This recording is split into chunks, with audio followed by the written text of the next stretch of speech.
Continuamos o nosso programa de hoje. Estamos entrevistando Sandra Rosado. Então, você pode mandar sua pergunta para ela através das nossas redes. Está aí, ó, na tela para você.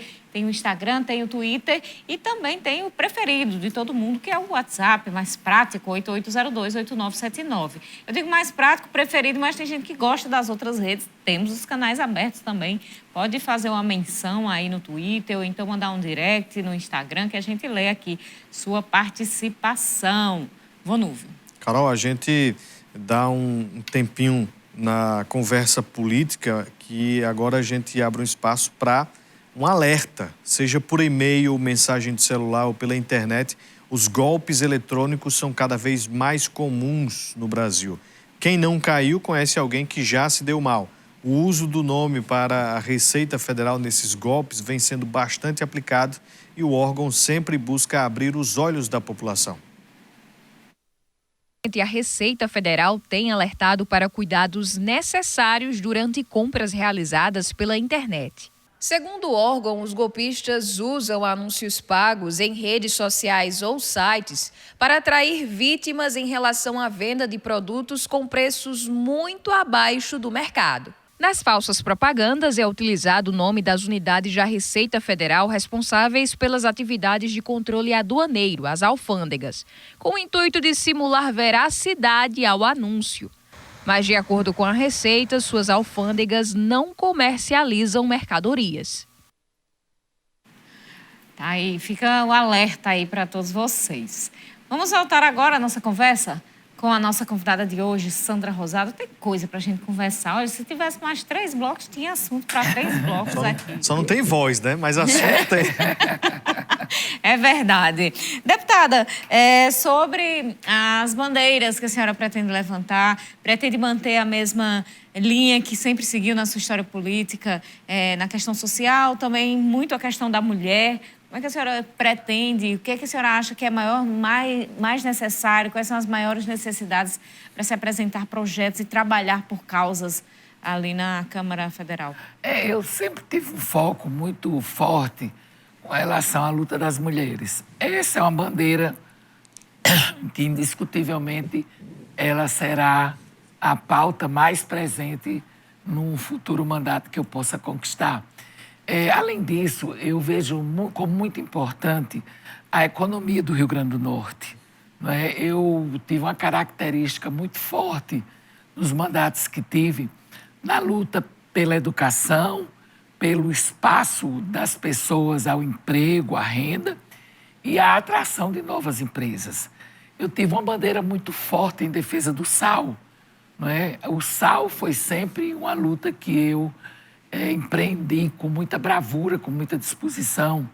A fruticultura, né, o reconhecimento de Mossoró como capital, né, da área de fruticultura, capital nacional, né, disso tudo, vai ser um mandato que eu terei uma visão muito debruçada sobre esses aspectos. Outro aspecto que eu quero continuar é com relação à educação. Nós sofremos muito esses últimos 4 anos, quase 4 anos, com relação às universidades, né, que tiveram cortes absurdos, a escola pública, que também não teve uma importância tão grande. Eu vou focar muito na educação. Uma questão que eu quero também chamar a atenção que não é só com relação a Mossoró, mas na hora que eu lutarei para a atração de empresas, para que o governo olhe para a área rural da nossa cidade, eu estarei também alertando que outras áreas do nosso estado têm a mesma necessidade. São bandeiras que serão ampliadas, são bandeiras que serão bem cuidadas, mas que todas têm um foco, que é de melhorar a vida das pessoas. Quero mandar um alô aqui para o Damião Sandro, do Abolição 5, que tinha feito perguntas sobre as propostas da pré-candidata aqui com a gente. Também mandar um abraço para o Raimundo Nonato, da Lagoa do Mato, que está aqui tecendo elogios à nossa entrevistada do dia. Sandra, em relação à gestão do presidente Jair Bolsonaro, a senhora já deixou claro aqui o posicionamento contra presidente Jair Bolsonaro. Mas, neste momento, ele tem tomado medidas para baixar o preço da gasolina, aumentou o Auxílio Brasil, tem tomado medidas que deixam parte da população um pouquinho mais satisfeita. Qual a opinião da senhora sobre isso? Olha, eu acho que isso tudo são atitudes politiqueiras, né? Ele deveria ter feito... Eu trabalhei 12 anos com o presidente Bolsonaro, né, na Câmara Federal. Ele nunca teve temas que beneficiassem as pessoas. Ele sempre tinha um tema que beneficiava a classe dele em alguns pontos. Mas essa visão que ele procura dar hoje é simplesmente a continuação do que os governos passados fizeram. Eram atitudes que foram criados como programas de governo, programa de Estado brasileiro. A vida das pessoas era melhor antes do que hoje. Hoje a gente vê pessoas passando fome. Eu hoje conversei com a senhora que ela dizia aumentou a renda, mas a vida da gente era mais fácil. Meu filho podia comprar uma moto, eu tinha uma geladeira, eu podia ter uma televisão melhor, eu podia ter uma condição melhor na área rural do que eu tenho hoje. E todos duvidam e todos questionam que isso são atitudes que a gente fica numa dúvida muito grande. Por que ele não controlou o aumento da gasolina antes? Por que somente agora, na véspera da eleição? Então, eu acho que ele deveria ter feito isso antes, porque ele teve a oportunidade, ele teve o Centrão, ele teve partidos políticos que deram apoio a ele na Câmara e no Senado, que deveria ter sido ampliado. Nós não podemos perdoar nunca o tratamento que foi dado às universidades. Hoje nós estamos sofrendo por conta disso. E com relação à pergunta anterior que você me fez, eu queria fazer uma ressalva com relação ao trabalho com a juventude. A juventude se manifestou que quer participar das eleições. E a juventude quer participar das eleições porque está sentindo na carne a falta de apoio às escolas, aos institutos federais, às universidades. E ele precisa ter uma perspectiva melhor. A juventude precisa ter esperança no primeiro emprego, de chegar a se formar, a trabalhar, a ganhar o seu recurso e manter sua família também. Dona Sandra, com relação ao orçamento, né, que hoje boa parte dos deputados está consumindo, né, o orçamento secreto, a RP9, o orçamento do relator, enfim, tem agora, né, mais facilidade deste dinheiro ser aplicado politicamente no Congresso. Qual a posição da senhora sobre isso? Eu acho isso uma vergonha. Acho uma vergonha. Eu tenho tido depoimentos a respeito desse orçamento, dessas emendas secretas, que são de arrepiar. São coisas horríveis, desonestas. É a troca de voto pelo orçamento secreto. Um cidadão já chegou a me dizer que ia votar num determinado deputado porque ele tinha prometido um trator e um poço. Eu disse, mas para a comunidade, não é? É para alguma associação? Não, senhora, é para mim mesmo. E o poço, você fez a doação do terreno? Eu disse, não, senhora, é no meu. Aí eu me lembro, quando eu consegui o poço para o Jucuri, eu tive que conseguir com o proprietário a doação para se tornar público, para poder receber recursos. Hoje em dia, tem candidatos à bancada federal do Rio Grande do Norte. Eu tenho lamentado muito.